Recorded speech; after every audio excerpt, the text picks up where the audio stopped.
at some point, do you have a recollection when Mr. Daybell and Lori Vallow met? Yes. And you were present for that meeting, is that correct? Yes. And was that in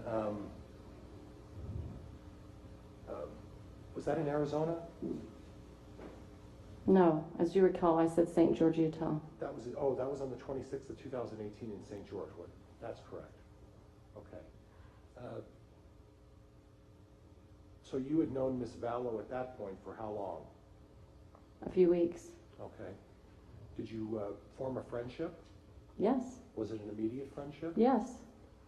Would you describe, obviously I heard some of your testimony on that tape, but from that time in October until, maybe the beginning of last year, you had a very close friendship. Would that be fair?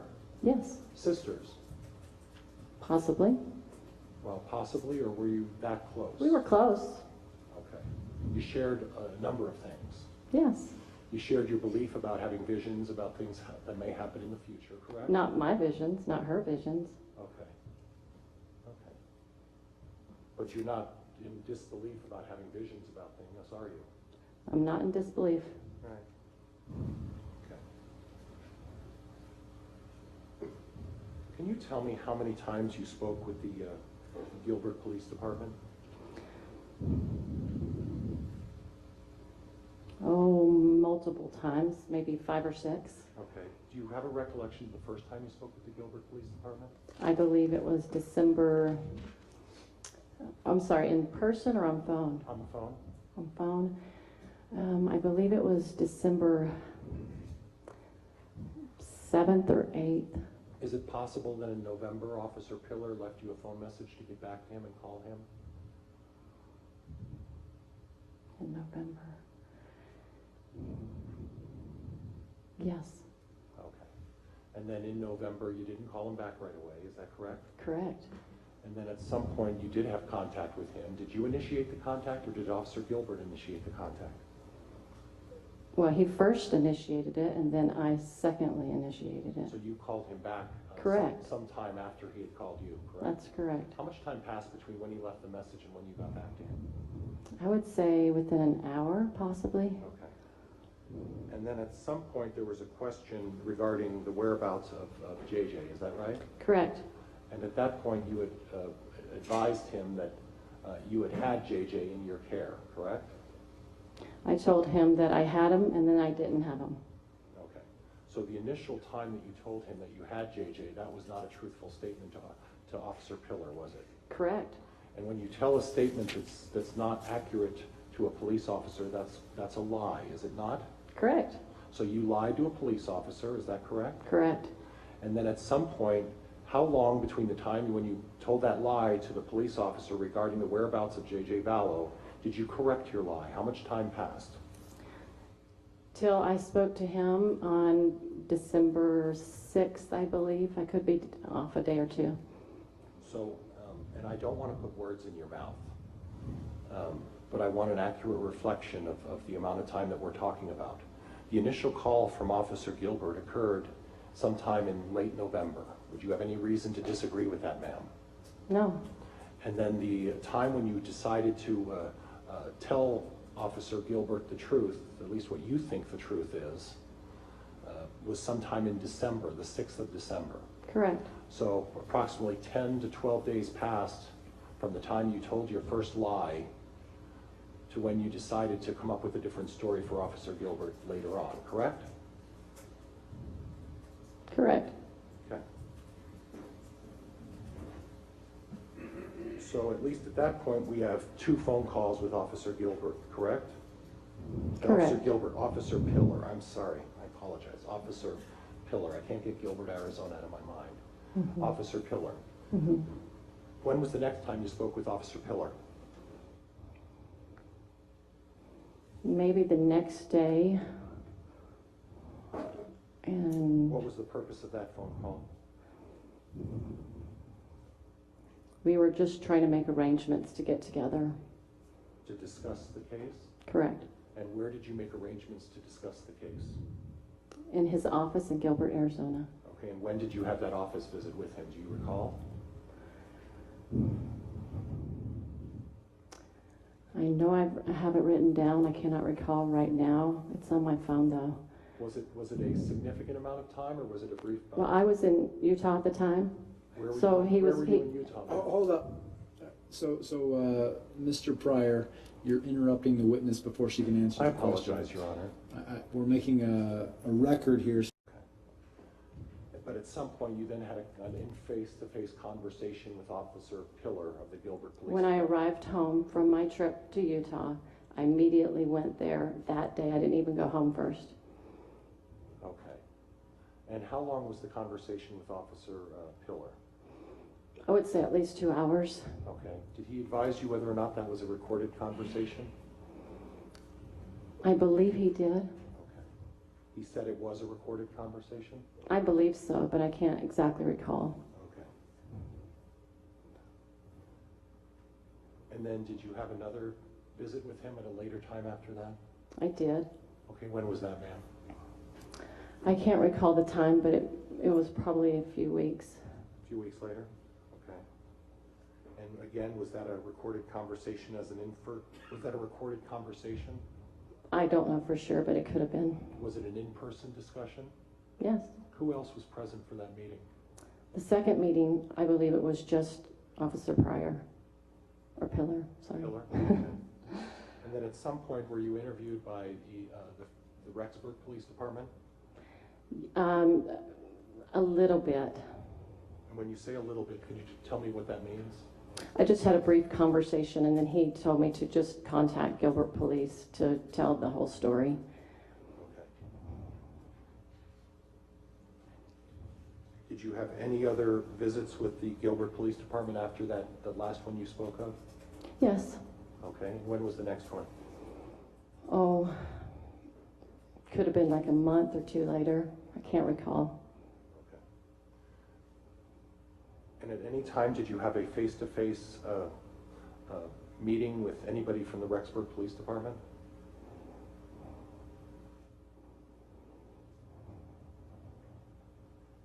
Not until just a few months ago when they came down to speak to me. Okay. And who came down to speak with you? Detective Ball and Detective Hermosillo and Rob Woods. Right. So at that point, do you recall what that date of that meeting was?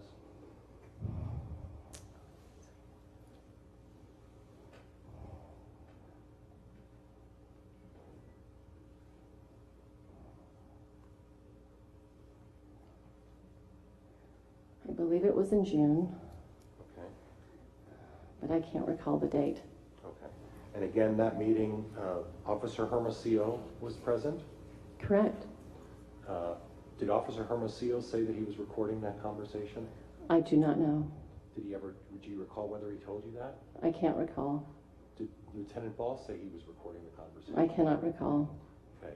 Mr. Wood was present for a discussion with you in June as well, because he was present for that meeting, is that correct? That's correct. Okay. And the topic of discussion was Lori Vallow? It was everybody. Okay. And everybody meaning Lori Vallow, correct? Correct. Chad Daybell? Correct. Alex Cox? Correct. Was there also a discussion about potential difficulties you might have as a result of lying to the Gilbert Police Department? No.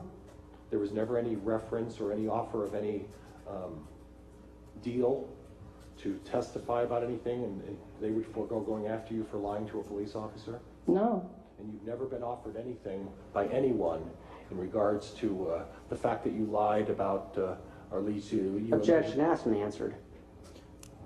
Mr. Pryor, I judge it's a different question. It's a slightly different question. I'll allow you to ask the question. So again, Mr. Wood has never specifically offered you any deal to testify in any manner in this case, is that correct? Never. Okay. And when you came into town, when did you arrive in town this week? Saturday. Okay. Did you have a meeting with Mr. Wood prior to testifying today? Yes. Did he tell you what to say on the stand? No. Did he coach you in any way? No. Did he ask you to testify in a certain manner or wear a certain amount of clothes a certain way? No. He didn't tell you anything. We talked about a lot of things. Well, that's what I'm trying to get into. It wasn't the weather, was it, ma'am?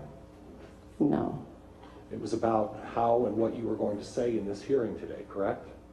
He asked me questions, and I gave him answers. Do you know whether or not that recording, that conversation was recorded or not? I have no idea.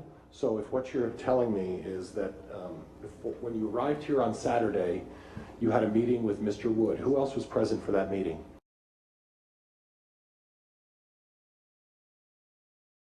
Would you state your name and spell it for the record? David Dale Warwick. Mr. Warwick, can you spell that name for the record? Spell it. Warwick. Thank you. Mr. Warwick, how long have you known Chad Daybell? We've crossed paths several times in the last 5 years. So approximately 5 years. What's that? So you've known him approximately 5 Approximately, years? yeah. Okay. And are you familiar with Lori Valladeda? Sorry, what was that? Are you familiar with Lori Valladeda? Yes. When did you meet her? I met her first week of August 2019 Where was that? at her home, Where was her home? Gilbert, Arizona. Okay. Was Chad Daybell there? Yes.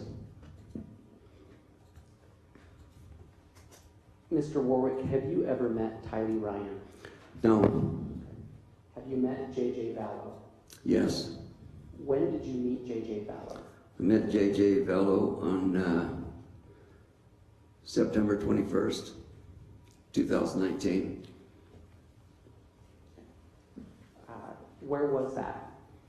That was at her town, Lori's town home in Rexburg. Okay. Why were you there? I was invited, I was coming up for a conference, and I was invited to stay there instead of renting a hotel room. And so that's why I was there. Okay. When did you arrive there? I arrived Friday night about 7:30.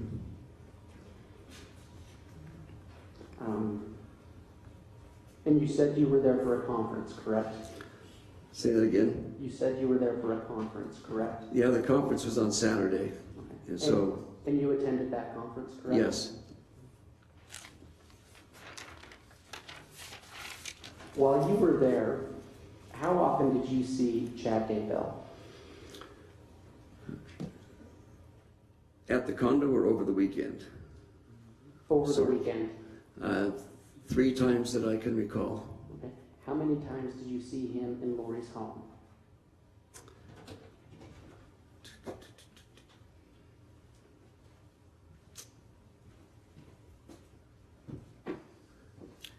Mr. Warwick? You were just talking about, I believe, Mr. Cox bringing JJ into Lori's house. Yes. Do you recall what time that was? I don't recall it exactly. Okay. It was later in the night. Okay. Was Chad Daybell there? What's that? Was Chad Daybell there at that same time? No. Okay. Let's talk about the morning of September 23rd, 2019. What did you do that morning? I got up to get ready to go, then I went downstairs to say goodbye to everybody. Okay. And who was there? Melanie Gibb and Lori Vallow. Okay. Did you see JJ there? No, Did you talk to Lori about JJ that morning? I did. What did she tell you about JJ that morning? She said that he was being a zombie and climbed up on the cabinets, climbed up on top of the fridge, smashed her picture of Christ down, and then climbed up onto the upper cabinets and got between the top of the cabinet and the ceiling. Okay. And then what did she tell you? I asked to see him, and she just said that he was out of control, so she had Alex come and get him. And who was Alex? Lori's brother. Okay. Is that Alex Cox? Yes. Okay.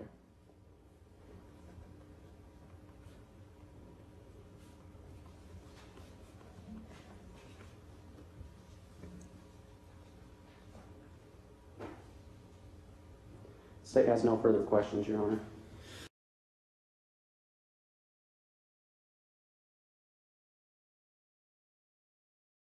Communicating with each other, can that person set up an account, put money on the account? Yes. And will there be a name attached on that account? Yes.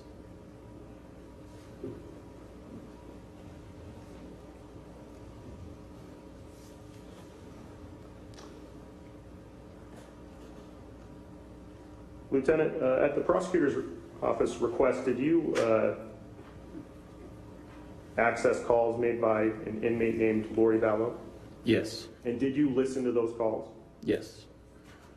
Judge, if I could have defense provided an opportunity to look at what has been marked as State's Exhibit 20 and then have the witness handed State's Exhibit 20.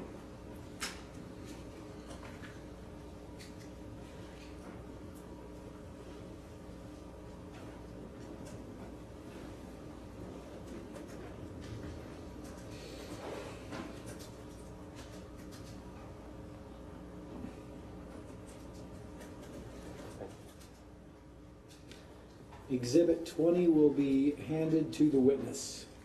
Lieutenant, do you recognize that? Yes. What do you recognize it to be? It's a CD with the digital phone call that I burned on the 31st of July. That's the phone call that was placed on June 9th, 2020. And is there a timestamp that you put on it, or the time it was made? Time of day it was at 11:03 a.m. And you created that disc yourself? Yes. And your initials and its time to date when you did that? Yes. And is it a true and accurate representation of the call that you listened to and recorded to that disc made by inmate Lori Vallow on June 9th, 2020? Yes. And to your knowledge, Lieutenant, that call, was it made, did the outside number that call was made to have a name attached? Yes. And what was that name? Chad Daybell. Judge, I would move to admit what has been marked as State's 20.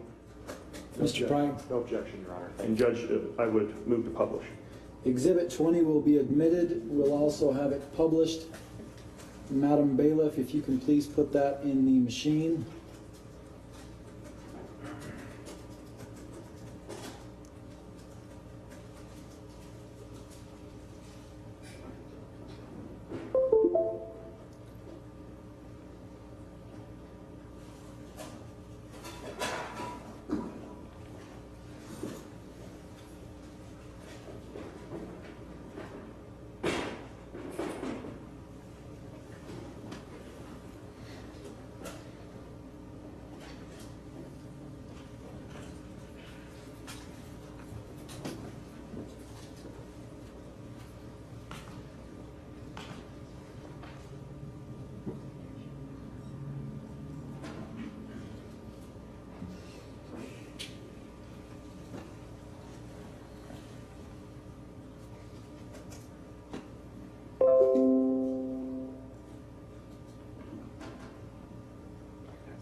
You may.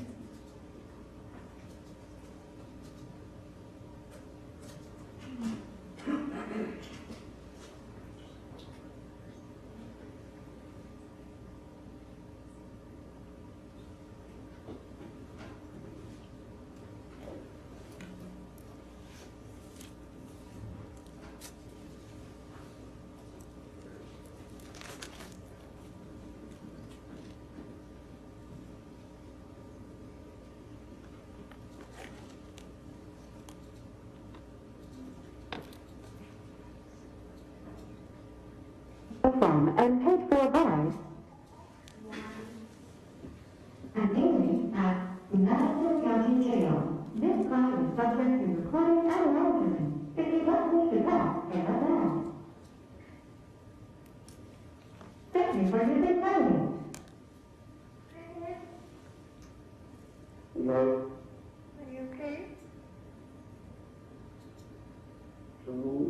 searching the property. The house right now? Yeah. Yeah. And so, Mark means we'll be talking to you. Okay. What, are they in the house?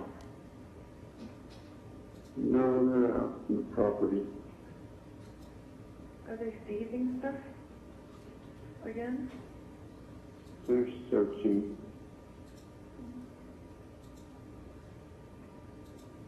There's a search warrant, and so we'll then just sit in this case. Okay. Yeah. So you tried to set up a call. Glad you called. Yeah. Judge, we have a pause for a moment. Sure. See, Judge, just inquiring if that's as loud as it gets. I'm not sure if the court would be able to hear that. I'm not able to hear it very well. I don't know if there's an IT person that can look at the settings to see if there's another volume feature beyond just the one that you're looking at there. Judge, would it be appropriate to take a short break to see if we can resolve that issue? Why don't we do that? We'll take a short recess, have IT resolve that issue, and then if we want to start from the beginning or where we're at, we'll do so. All right. A call from and code for an inmate at Madison County Jail. This call is subject to recording and monitoring. If you don't wish to talk, hang up on. Thank you for your silence. Hi, Dad. hello? Are you okay? So they're searching the property. The house right now? Yeah. Yeah. And so Mark means we'll be talking to you. Okay. What, are they in the house? No, they're out in the property. Are they seizing stuff? Again? They're searching.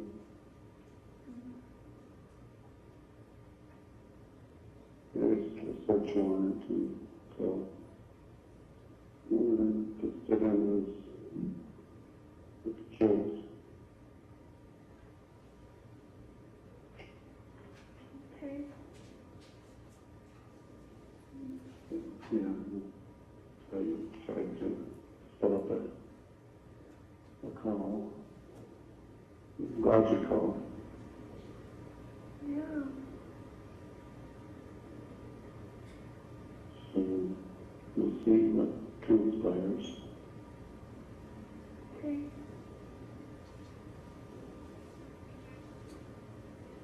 Yeah, What do we do? Pray. What? What do you want me Yeah, to right. So, yeah. Okay.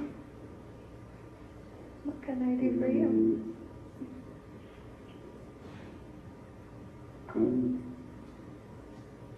I'm feeling pretty calm. I would call Marco, maybe.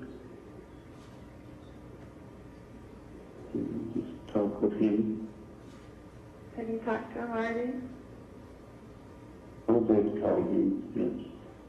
So he knows what they're doing? Yeah. It's like a call from somebody else I need to talk to. I love you so much. Okay, I love you. Should I try to call you later? I don't know. I don't know. You can try, yeah. I'll answer if I can. Okay. I love you, and we'll talk soon. Okay, baby. I love you. Okay. Love you. Bye.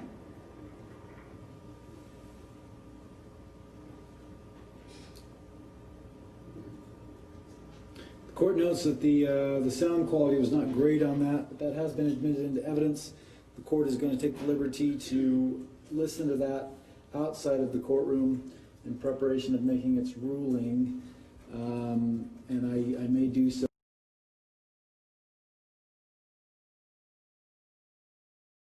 So this is what I would call an overall photograph of what this clandestine grave looked like before we've touched it or processed it. What I would describe as a raised berm. So it's a little bit raised in the center of this photograph. And surrounding this raised berm is a thicker vegetation. And then on this raised berm, the vegetation is a lot thinner and shorter. And that's essentially our grave site, what becomes our grave site, and what eventually we're going to call burial site number 1 on a lot of our paperwork. And so is it all right with you if we just refer to that as burial site 1? Yes. Okay. Your Honor, well, what did you instruct your team to do at burial site 1 once that site was located? So once we established the good possibility that this is a grave site, we moved to process this appropriately. And part of that is one of the first processes we want to do is we obviously took photographs, and then we have some special equipment. We have a Faro scanner, and the Faro scanner is what we used for this scene to take measurements. And then we also have a total station, and we use that to take measurements. So the way we want to process this grave site is we want to layer by layer, we want to process this as we excavate down the grave site. And that allows us to kind of tell the story of how these human remains, how they were buried. Okay. And go ahead. Did you then excavate that site? And then we started excavating this site layer by layer. Okay. You say layer by layer. Can you just briefly describe how that process goes? So for burial site 1, we started by removing this upper vegetation off to get a better picture without the vegetation of what it looked like. And then, I don't know if you want me to keep going, but once we removed the vegetation, you could kind of see that raised berm, and then eventually you could see what looks like stones protruding through the ground. Your Honor, I'm going to ask that this exhibit marked as State's Exhibit 22 be shown to the defense and then handed to the witness.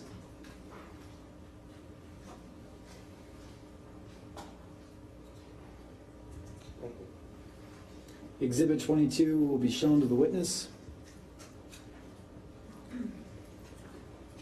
Agent, are you familiar with State's Exhibit 22? I am. What is it?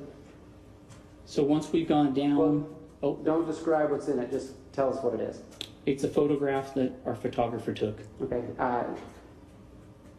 And that was part of a photographer on your team, correct? Correct. And is this picture incorporated into your report? It is. And is it a true and accurate representation of what you saw on the ground that day? Yes. Your Honor, the state would move for State's Exhibit 22 to be entered into evidence. No objection, Judge. Exhibit 22 will be admitted. Okay. Can you describe what you see in State's Exhibit 22? So once we've removed the vegetation layer, and as we're starting to go down through the layers of this grave, it's important to start noting these layers for this reason. So now we're starting to see the placement of stones on this grave. So someone's placed stones over this. And so now we're seeing how precise or how these stones are laid.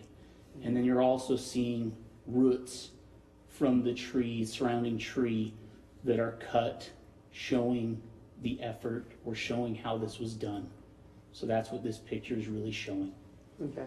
And once that was found, did you excavate further? Yes, and then so once the pictures, the photographs, and the scans are done of this layer, then we would remove those and then continue down. Okay, and what did you find further down? And then once these stones are removed, we then come across some thin boards that are underneath this level. Your Honor, the state's going to ask that this exhibit, marked as State's Exhibit 23, be shown to the defense and handed to the witness.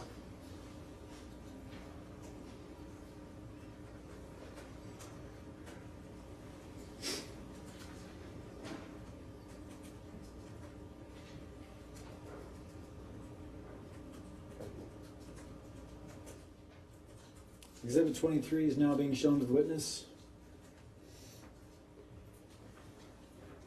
Agent, are you familiar with State's Exhibit 23? Yes, What is it? it's another photograph that our photographer took.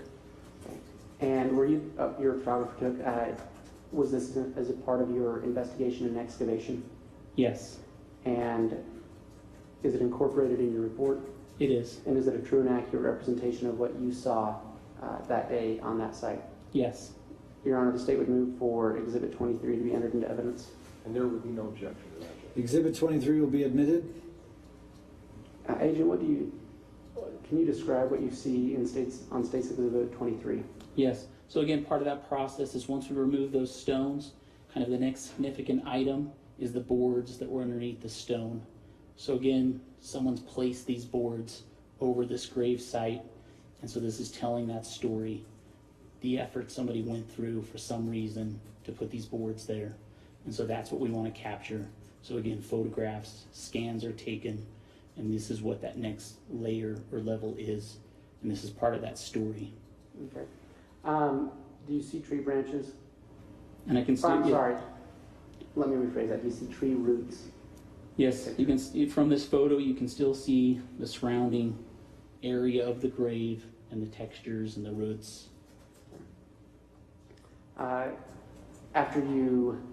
Did you remove those boards Yes, and excavate further? yes. What did you find as you excavated further? So as we continue to excavate, the next significant piece, the next significant thing that starts to be uncovered is a black plastic bag, a portion of a black plastic bag that appears to be like a black garbage bag, possible black garbage bag.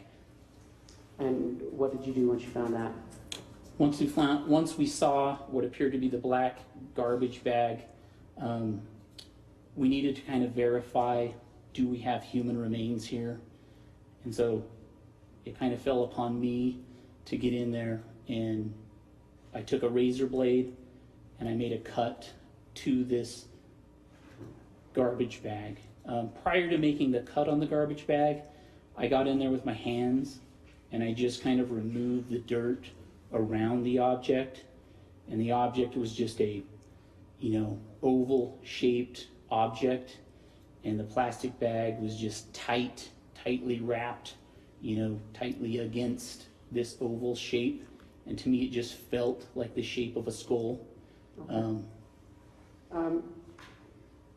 Your Honor, I'm going to ask that this exhibit, this is North States Exhibit 24, be shown to the defense and handed to the witness.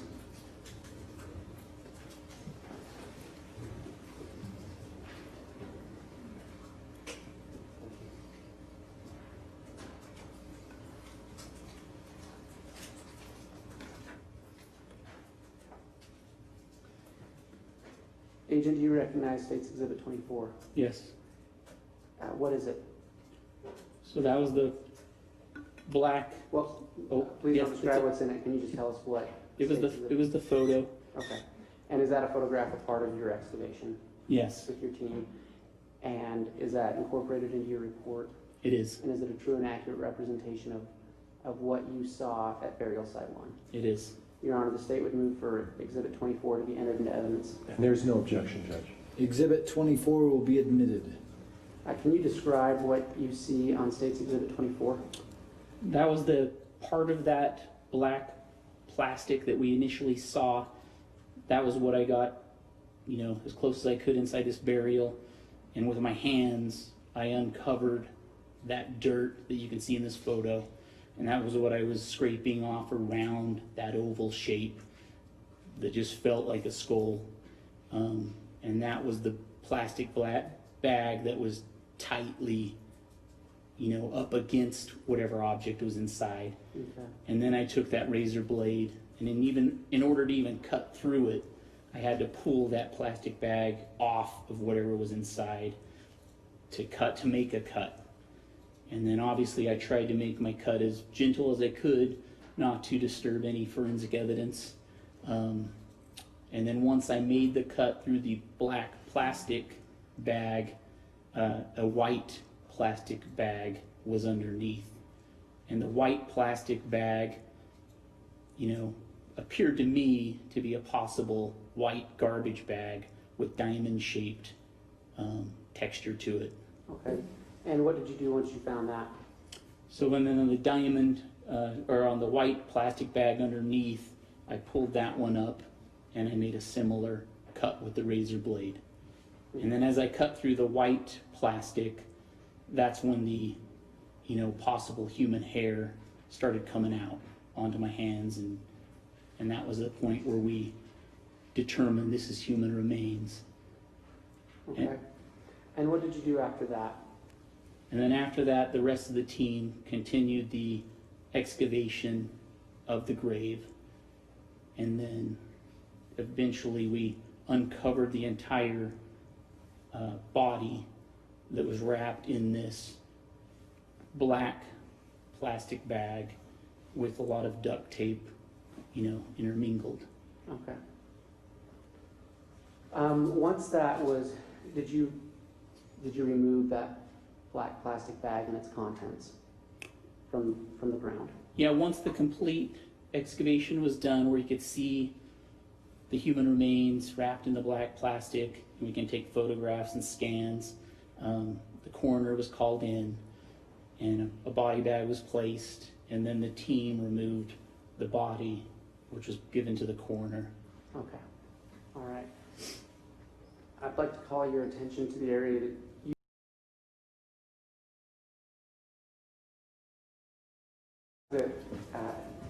this exhibit marked as State's Exhibit 27 be shown to the defense and handed to the witness.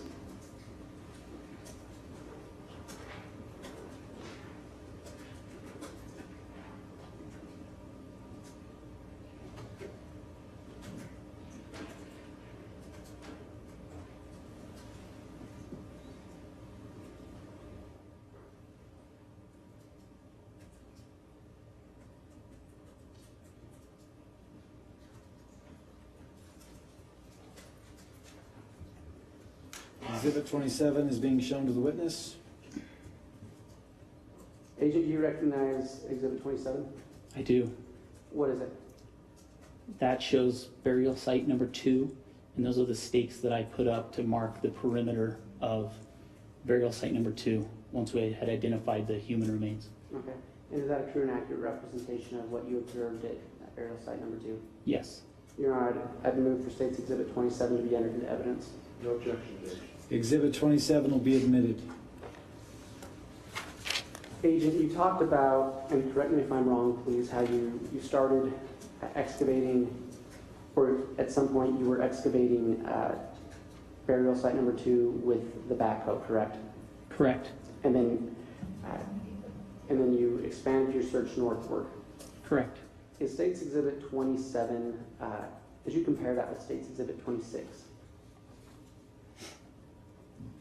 Is that spot in 27, is that northward of where you originally started excavating the site with the backhoe? It's kind of right on that border, Okay. and so it's kind of hard to tell without looking at the final data from our Faro scanner and our total station. It's kind of hard for me from these photos to say if they overlap Okay. or not. That's So we kind of need to wait till we see that final data. okay. Exhibit 27, is that the area where you discovered the bones that you talked about on day 1? Yes, the bones that were eventually for burial site number 2. Okay. Now, yes, thank you for burial site number 2. Thank you. And did you resume your search or your excavation on June 10th? Yes. So June 10th, in the morning, we arrived back on scene, and we would have started a similar process. Crime scene sign-in log, entry photos again to show how that scene is at that time. I would have started another, for the team leader, I would have started another admin log that I would have filled out, and then another preliminary survey. And then our primary, we had a lot of objectives, but the primary objectives were obviously to finish the excavation of burial site number 2. And I think we were still finishing the processing of the fire pit area. And we haven't really talked about that, but finishing the fire pit area. Can you tell the court what you found on day 2 at burial site number 2? So burial site number 2, it was a little bit more complex for us, I think, but it was the same process. There's a story to be told here at this grave. So we want to do the same thing, layer by layer, noting any significance.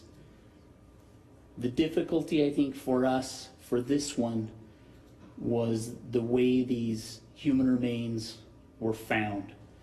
So it was kind of this, for lack of a better term, it was kind of a mass of dismembered human remains. Burnt, partially burnt. And so we did the best we could. It was kind of hard to recognize, like, what are we looking at here initially?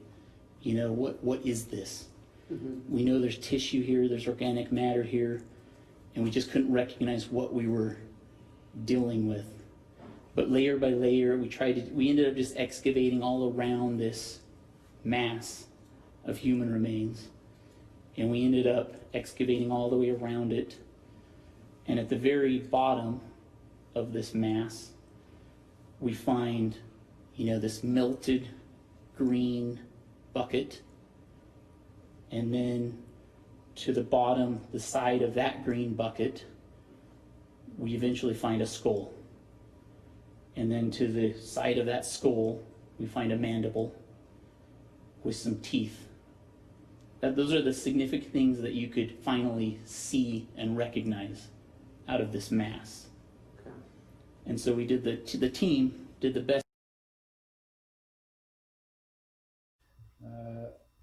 The state had just finished its direct examination of Mr. Dean, and we took a brief recess in the afternoon. Mr. Pryor, do you wish to cross-examine this witness? If I may, Your Honor. You may. Thank you, Your Honor. Thank you. Please be seated.